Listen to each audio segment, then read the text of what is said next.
For being here on a monumental Sunday. My first question, Mr. Vice President, is the United States now at war with Iran? No, Kristen, we're not at war with Iran. We're at war with Iran's nuclear program. And let me just say, Kristen, that we're incredibly grateful and proud of the American Air Force pilots who did an incredible job last night. The operation was really extraordinary. These guys flew from Missouri. They didn't land a single time. They dropped 30,000-pound bombs on a target the size of a washing machine and then got back home safely without ever landing in the Middle East or ever stopping other than to briefly refuel. And, of course, they did that in the air. So it's really an incredible operation, a testament to the power of American military. And I think what shows what can happen when you have that great American military in the hands of capable presidential leadership. What we did is we destroyed the Iranian nuclear program. I think we set that program back substantially, and we did it without endangering the lives of the American pilots. That's an incredible thing, and I think we all should be proud. Whatever our politics, we should be proud of what these guys accomplished. A very, very high-impact mission under a lot of pressure. Mr. Vice President, let's talk about what happens next. President Trump posted on social media, quote, any retaliation by Iran will be met with force greater than what was witnessed tonight. If Iran retaliates against the U.S., as it is threatening, what will the United States response be? Well, Kristen, that's ultimately going to be the president's decision. But what we've said to the Iranians is we do not want war with Iran. We actually want peace. But we want peace in the context of them not having a nuclear weapons program. And that's exactly what the president accomplished last night.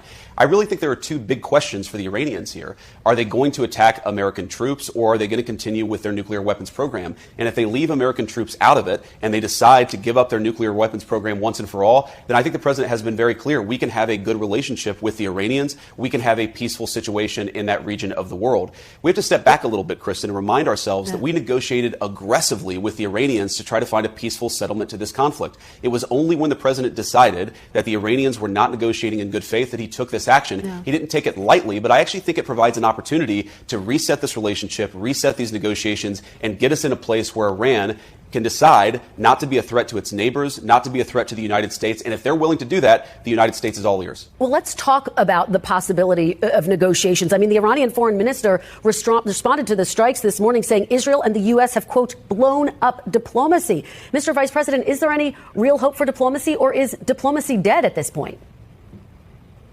Well, I think the foreign minister is exactly wrong. We didn't blow up diplomacy. We only took this action, Kristen, when it was clear, as the president said, that the Iranians were tapping us along. I think it's important for the American people to appreciate here that if you go back to March of this year, we had the entire administration engaged in this diplomatic effort. And frankly, in March of this year, we had some optimism. How do we get from there to now? And the answer is we felt very strongly that the Iranians were stonewalling us. They weren't taking this seriously. They were trying to draw this process out as long as possible so that they could rebuild their nuclear weapons program without the threat of American action. We had a limited window in which we could take out this Fordo nuclear facility in particular. The president decided to take it, but we didn't blow up the diplomacy. The diplomacy never was given a real chance by the Iranians. And our hope, Kristen, as the president said repeatedly, is that this maybe can reset here. The Iranian received any messages from the Iranians since the attack overnight? Well, Kristen, I think as we sit here, it's been about 12 hours since what happened last night.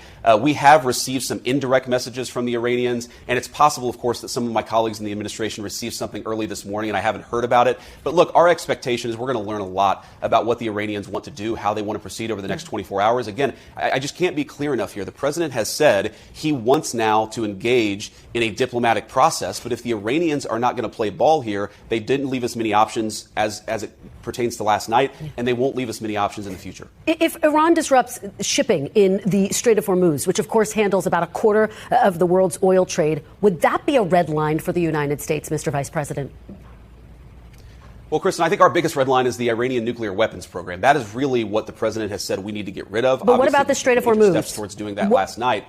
Well, I think that would be suicidal, Kristen, for the Iranians themselves. I mean, their entire economy runs through the Strait of Hormuz. If they want to destroy their own economy and cause disruptions in the world, I think that would be their decision. But why would they do that? I don't think it makes any sense. I don't think that it makes sense for them or for anybody else. What would make sense is for them to come to the negotiating table, to actually give up their nuclear weapons program over the long term. And again, if they're willing to do that, they're going to find a willing partner in the United States of America. Mr. Vice President, when did President Trump exactly make this decision, and did he coordinate with Israel? The president, honestly, Kristen, I don't know that any of us knew exactly when the president made the decision, except for the president himself. But if you back up a little bit, we engaged in this diplomatic process. I think that he decided probably by mid-May that this process was not going anywhere. And so he decided to issue some private ultimatums to the Iranians. And then eventually, of course, we decided to destroy the Fordo nuclear facility and some of these other facilities ourselves. I think one of the things that you saw from the president's team, and I really am proud of all of our guys at the senior team, is an operation of this magnitude. Multiple B-2s, 14 30,000-pound bombs, and even an hour after the attack, the entire media, some of our enemies all over the world, they had no idea this was happening. And that's because you had a coherent team that was aligned behind the president's vision. There weren't any leaks. I think that made our troops safer as they carried out this mission. And so it's really a testament to the entire team that we were able to do something like this at this scale without anybody noticing it. But Kristen, I'm not going to get into sensitive intelligence here, but I think that we have really pushed their program back by a very long time.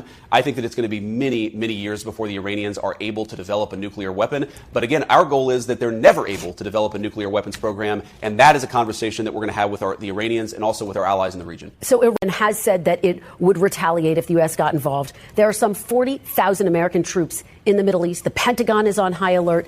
Is the U.S. bracing for Iran to target American troops in the region?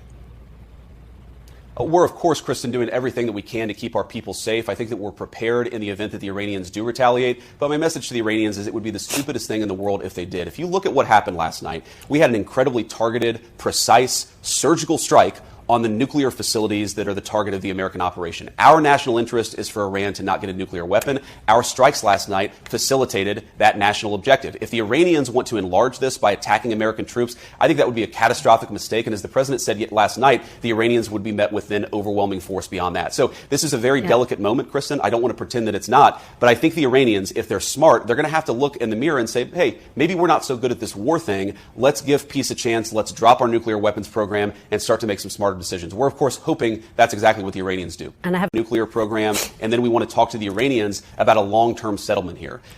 We believe very strongly that there are two pathways. There's a pathway where Iran continues to fund terrorism, continues to try to build a nuclear program, attacks American troops. That's the bad pathway for Iran, and it will be met with overwhelming force. There's another pathway on the table here. There's a pathway where Iran integrates itself into the international community, stops funding terrorism, and stops trying to pursue a nuclear weapon. This is a reset. This is an opportunity for the Iranians to take the smart path. We certainly hope that they will.